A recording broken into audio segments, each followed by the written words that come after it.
Hi there, Miss Malik, the Lit Librarian from Garden City High School at Garden City, Kansas. And our first Chapter Friday feature is Scythe by Neal Shusterman. I can neither confirm nor deny that I took a school photo with this book in hand. I totally did. All right. What we're looking at, 2042, a dystopian novel, right? A world with no hunger, no disease, no war, no misery. Enter Scythes, right? Okay, and they are meant to glean people, aka kill people. All right, just basically to keep the population in check because nobody's dying. All right, we're looking at two main characters, Citra and Rowan, and they are taken on as apprentices with Scythe Faraday. There's actually 3 books to this series. The second one is Thunderhead, and then the third one is Toll, which will be out very soon, I believe November. If you're not on the Scythe train, get on. At the beginning of every chapter is a journal, because Scythes are expected to write a journal about their gleaning the moment they get into their apprenticeship. And so I'm going to read that, and then I'll also read the first chapter. I really am trying hard to keep these under like 10 minutes. Part 1, Robe and Ring. And like I said, this is a journal by H.S. Curie. We must by law keep a record of the innocents we kill. And as I see it, they're all innocents, even the guilty. Everyone is guilty of something, and everyone still harbors a memory of childhood innocence.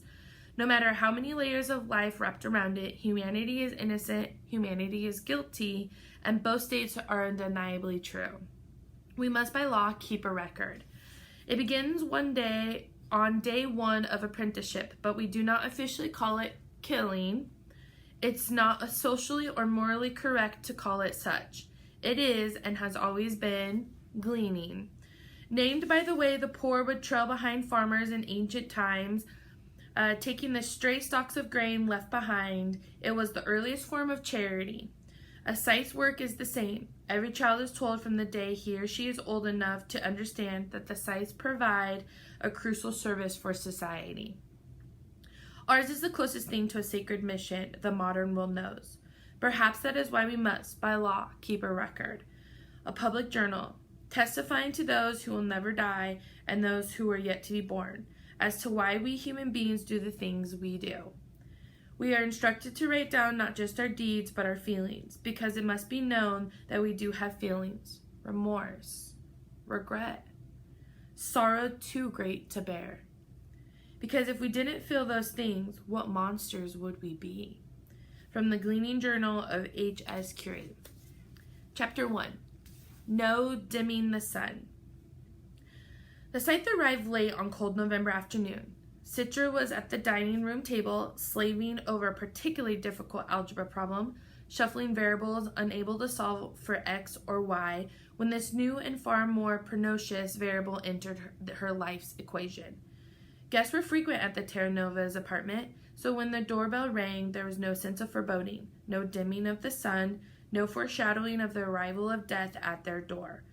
Perhaps the universe should have deigned to provide such warnings, but scythes were no more supernatural than tax collectors in the grand scheme of things. They showed up, did their unpleasant business, and were gone. Her mother answered the door. Citra didn't see the visitor, as he was at first hidden from her view by the door when it opened. When she saw how her mother stood there, suddenly immobile, as if her veins had solidified within her, as if where she tipped over she would fall to the floor and shatter. "May I enter, Mrs. Terranova?" The visitor's tone of the voice gave him away, resonant and inevitable, like the dull tone of an iron bell, confident in the ability of its peal to reach all those who needed reaching. Citra knew before she even saw him that it was a scythe. My God, a scythe is come to our home. Yes, of course, come in. Citra's mother stepped aside to allow him entry, as if she were the visitor and not the other way around. He stepped over the threshold, his soft slipper-like shoes making no sound on the parquet floor. His multi-layered robe was smooth ivory linen, and although it reached so low as to dust the floor, there was not a spot of dirt on it anywhere. And Scythe, Citra knew, could choose the color of his or her robe, every color except for black, for it was considered inappropriate for their job. Black was an absence of light, and Scythes were the opposite. Luminous and enlightened, they were acknowledged as the very best of humanity, which is why they were chosen for the job. So Scythe robes were bright, some more muted. They looked like the rich flowing robes of Renaissance angels, both heavy yet lighter than air. The unique style of Scythe's robes, regardless of the fabric and color, made them easy to spot in public, which made them easy to avoid, if avoidance was that a person wanted, just as many as were drawn to them. The color of the robe often said a lot about a Scythe's personality. This Scythe's ivory robe was pleasant, and far enough from true white not to assault the eye with its brightness, but none of this changed the fact of who and what he was. He pulled off his hood to reveal nearly cut gray hair, a mournful face, red-cheeked from the chilly day, and dark eyes that seemed themselves almost to be weapons. Citra stood, not out of respect, but out of fear, shock.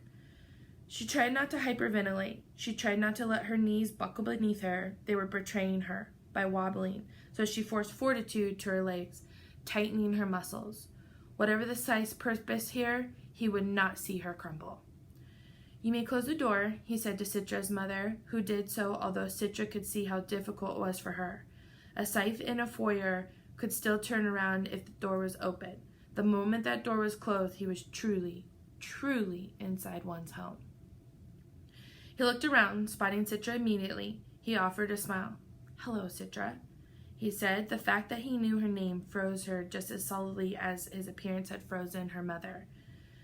"Don't be rude," her mother said too quickly. "Say hello to our guest." "Good day, Your Honor." "Hi," said her younger brother, Ben, who had just come to his bedroom door, having heard the deep peal of Scythe's voice. Ben was barely able to squeak out the one-word greeting. He looked to Citra and to their mother, thinking the same thing. They were all thinking, who is he here for? Will it be me? Or will I left to be suffered by the loss? I smelled something inviting in the hallway, the Scythe said, breathing in the aroma. Now I see I was right in thinking it came from this apartment. "Oh, just baked ziti, Your Honor. Nothing special." Until this moment, Citra had never known her mother to be so timid. "That's good," said Scythe, "because I require nothing special." Then he sat on the sofa and waited patiently for the dinner. Was it too much to believe that a man was here for a meal and nothing more? After all, Scythes had to eat somewhere. Customarily, restaurants never charged them for food, but they didn't mean a home-cooked meal was not more desirable. There were rumors of Scythes who required their victims to prepare them a meal before being gleaned. Is that what's happening here?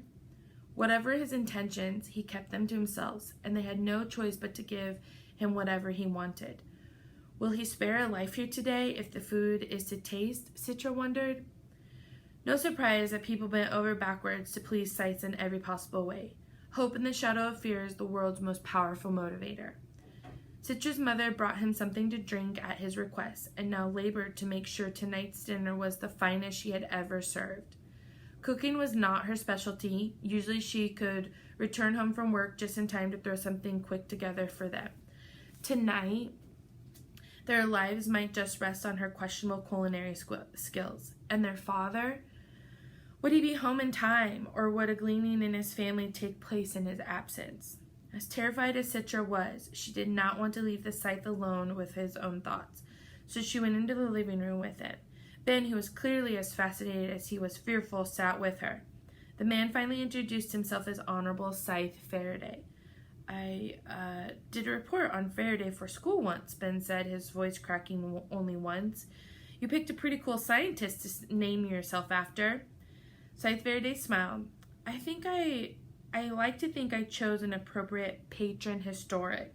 Like many scientists, Michael Faraday was unappreciated in his life, yet our world would not be what it is without him.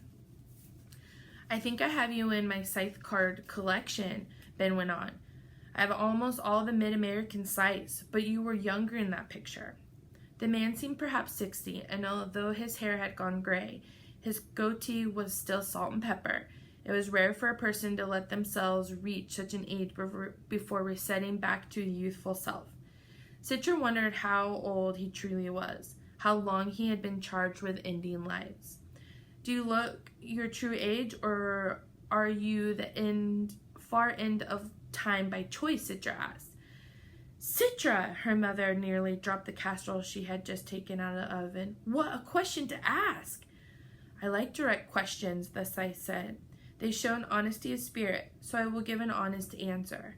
I admit to having turned the corner 4 times. My natural age is somewhere near 180, although I forget the exact number. Of late, I've chosen this variable appearance because I find that those I glean take more comfort from it. Then he laughed. They think me wise. Is that why you're here? Ben blurted. To glean one of us? Scythe Faraday offered an unreadable smile. I'm here for dinner. I was going to continue to keep reading for each chapter, but I think that's just a good place to start. What happens? Do they get gleaned? I don't know. You're going to have to read. All right, Miss Malik, the lit librarian.